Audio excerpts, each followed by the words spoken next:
सभी को मेरा नमस्कार। आज पाश्चात्य साहित्य से प्लेटो का जीवन परिचय, उनके से संबंधित सभी जानकारियाँ लेकर मैं आपके साथ सुमन शर्मा स्वागत करती हूँ आपका। उम्मीद करती हूँ आपका परिवार और आप बिल्कुल ठीक ठाक होंगे और मंगल कामनाएं आपके परिवार के लिए करती हूँ और आप अपना अध्ययन भी अच्छे से कर रहे होंगे। इस लॉकडाउन के समय में और कोरोना काल में आप अपनी पढ़ाई को मत भूल जाना। यूनानी लेखक थे प्लेटो, सुकरात के शिष्य। देखिए, मैंने इसका क्रम भी लिखा है क्योंकि बहुत बार कन्फ्यूज़न क्रिएट हो जाता है। सुकरात प्लेटो के गुरु थे। प्लेटो के शिष्य थे अरस्तु। प्लेटो से संबंधित ही बात कर रही हूँ। गुरु पूछे तो सुकरात और शिष्य पूछे तो अरस्तु। और ये यूनानी लेखक थे। मूल्यतः ये कवि नहीं थे, ये एक दार्शनिक और राजनीतिज्ञ थे। इनका जो जन्म की बात है वो 428 ईस्वी पूर्व में और मृत्यु 347 ईस्वी पूर्व। इनकी 3 मुख्य रचनाएं हैं, प्रसिद्ध रचनाएं। द रिपब्लिक गणराज्य से संबंधित है ये। दी स्टेटमेंट्स जो राजनेता हैं उनसे संबंधित है। और द लॉज विधि यानी कानून। और ये सीरियल वाइज भी हैं। इनका जो समय है वो हमें प्राप्त नहीं होता है कहीं भी, लेकिन सीरियल वाइज लगाने आए तो ये ऐसे ही लगाई जाती हैं।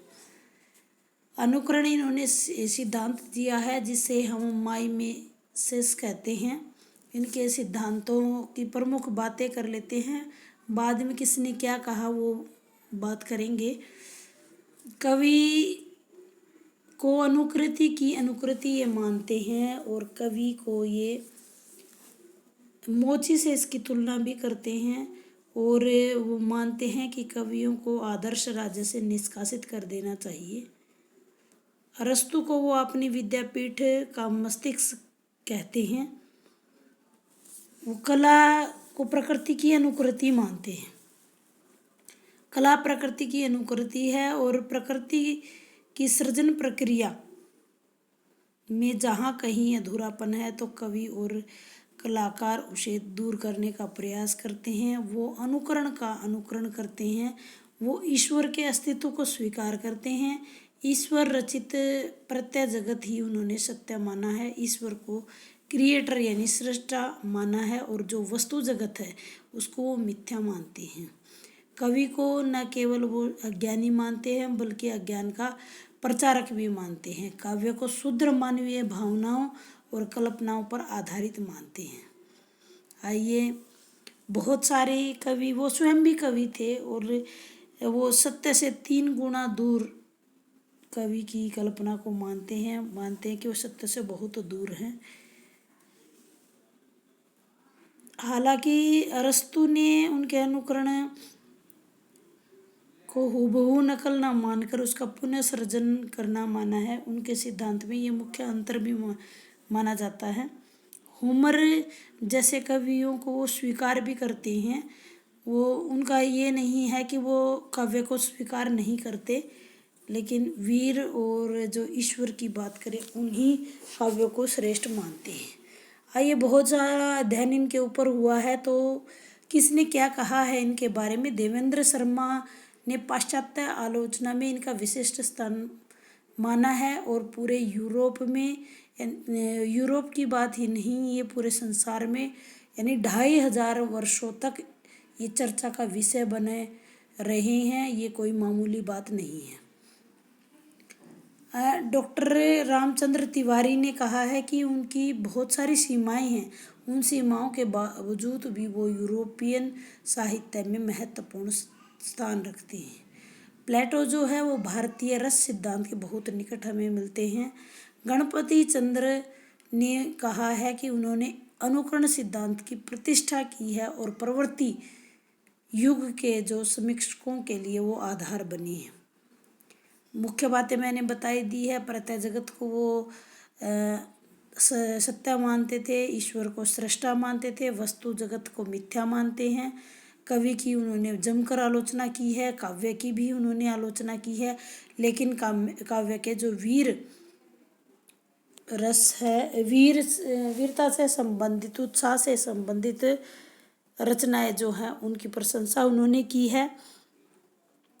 वो कवि को जो है ईश्वरीय जो काव्य है वो सृजन का एक प्रकार मानते हैं और ईश्वरीय उन्माद मानते हैं, और ईश्वरीय उन्माद का परिणाम माना जाता है। और अगर उनका मूल्यांकन हम करें, ये हम बड़े प्रश्न में भी इसका आंसर लिख सकते हैं, और अगर हमें कॉन्सेप्ट पता होगा तो कितनी भी छोटी छोटी चीज़ें, छोटे छोटे क्वेश्चन कितने भी बने, हम उनका आंसर दे पाएंगे। प्लेटो आलोचक नहीं, जैसे मैं पहले बता चुकी हूँ, वो आलोचक, वो कवि नहीं है, बल्कि वो दार्शनिक और राजनीतिज्ञ हैं। उनका जो आदर्श है वो आदर्श गणराज्य की स्थापना करना है।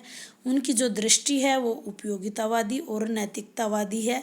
वीर पुरुषों की गाथा और जो जैसे मैंने बताया होमर की उन्होंने बहुत प्रशंसा की है, महत्वपूर्ण मानते हैं, उचित मानते हैं। इस प्रकार से छोटे से वीडियो के माध्यम से प्लेटो के बारे में आपको पूरी जानकारी मिल गई होगी। एक बार फिर पुनः रिवाइज कर लेते हैं। यूनानी लेखक है, सुकरात के शिष्य हैं, अरस्तु के गुरु हैं। The Republic, the Statement, the Laws, Laws विधि से संबंधित है, स्टेटमेंट राजनेताओं से, और रिपब्लिक गणराज्य से। उन्होंने ईश्वर के महत्व को स्वीकार किया है और प्रत्यय जगत को माना है और वस्तु जगत को मिथ्या माना है। कवि की जमकर आलोचना की है और अनुकृति यानी वो जो है, अनुकृति का मतलब ईश्वर ने उसे बनाया है और उसी की का अनुकरण वो करता है, अनुकरण करने वाला कवि को मानता है, और काव्य को शुद्र भावों और कल्पनाओं का मिश्रण वो मानता है।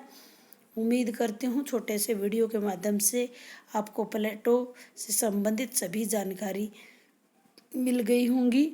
ऐसे ही वीडियो के लिए आप बने रहिए हिंदी साहित्य कुंज के लिए। धन्यवाद।